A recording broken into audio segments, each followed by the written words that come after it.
something about the rural and agricultural finance in the Asia-Pacific region.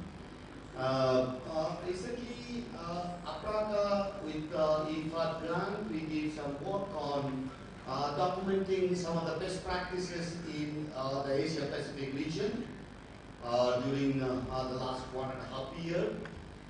We did work in India, China, Indonesia, which are the biggest countries in the biggest countries in the world, as well as we did it in Philippines and Thailand. So based on these experiences, I will just give you a little bit of idea about, because it's not possible to give you the whole idea, but I'll give you a little bit idea that what are the best practices being implemented in those countries. So before I go there, I just wanted to give you, I'm just walking through some of the slides because time is less. The rural finance and transformative potential. Actually in Asia, we have now for the last 30 years, we have seen that there is a transformation in rural finance across the continent. And definitely the market friction, financial market institutions, financial functions, channels of growth, and which actually leads to the economic growth. Coming to the rural finance scenario in Asia Pacific, if you see this particular slide, you will see that there is a predominance of the non-formal finance in the rural sector. Although being the bankers, because I also being a banker for 20 years, what I failed, the bankers tried a lot, but at the same time, the non-formal institutions are more, they are working more closely, and India only 6.8%, which has been reduced from 2011. Means there are some issues are still pending in the system. That's why. Going to the next slide is I try to show you what the agricultural credit vis-a-vis the agricultural GDP. If you see the contribution of agricultural GDP in some of the countries, select countries I have taken, India is one of them, the agricultural credit is not matching at all with agricultural GDP, the contribution of agriculture to the GDP, which calls for we have to revisit that how the agricultural finance could be adjusted with the agricultural the GDP contribution.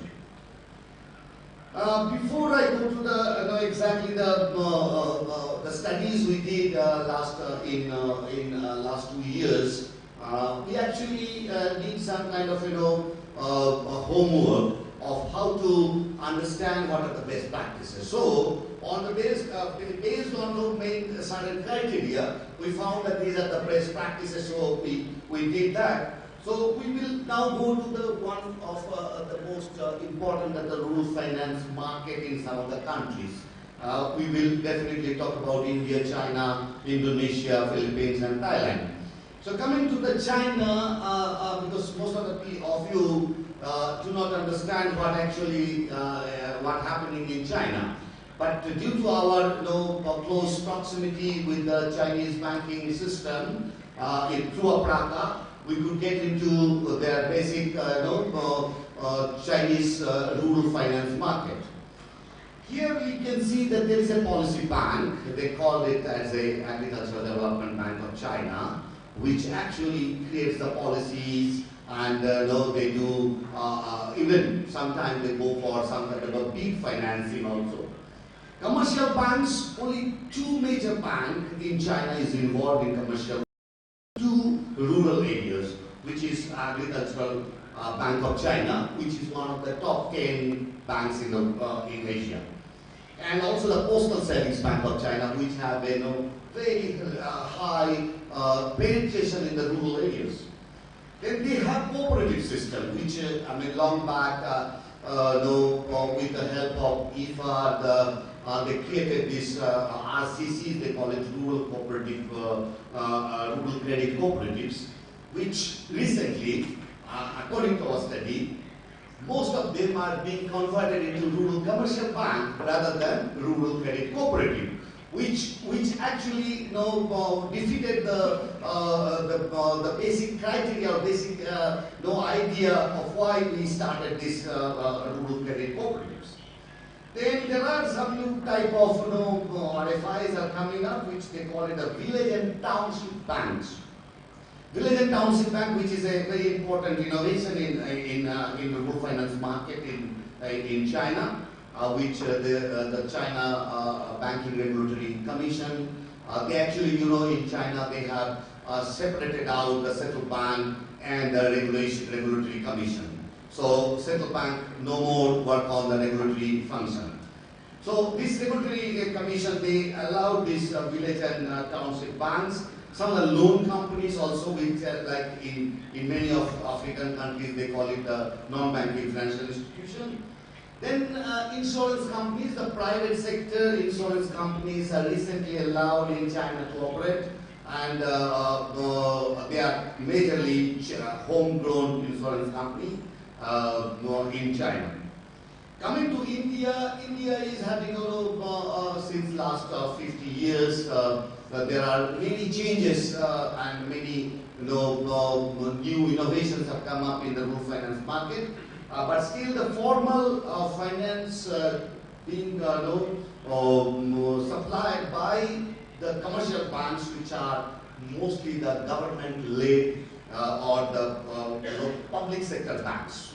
So this entire rural finance, more than 85% of the rural finance are being led by the public sector commercial banks.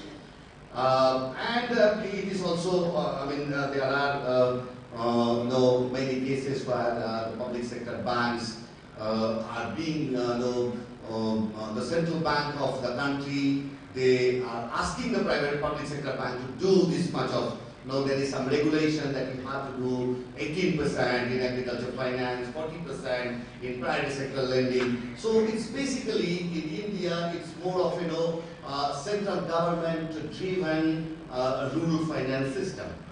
Now coming to some of the semi-formal service providers which emerged in last 15-20 years.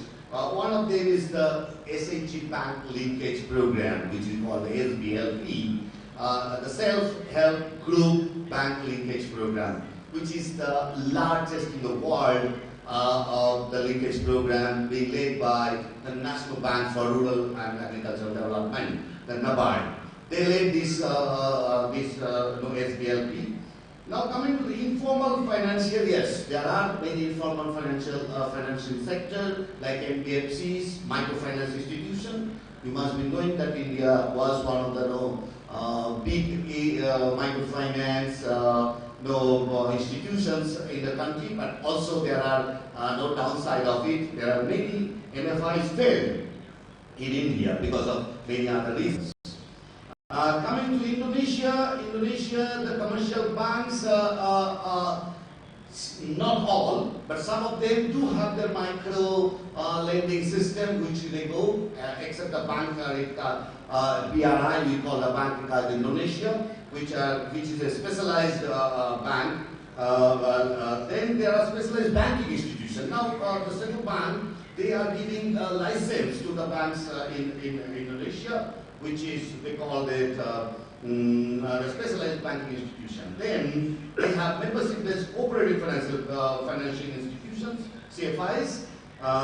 Some of the CFIs I have already given. I'm just walking through it. Then non-bank, non-profit NGOs and MFIs are there. Then government program agencies in rural finance. I will give some example later on. Then we have in Philippines, we have the rural banks. But in Philippines, because basically all rural finance is market driven. So government, as I said, in India and China, it's mostly the government-led system, whereas in the Philippines, it's a market-driven system. So the rural banks, they have the rural banks, which actually most of the commercial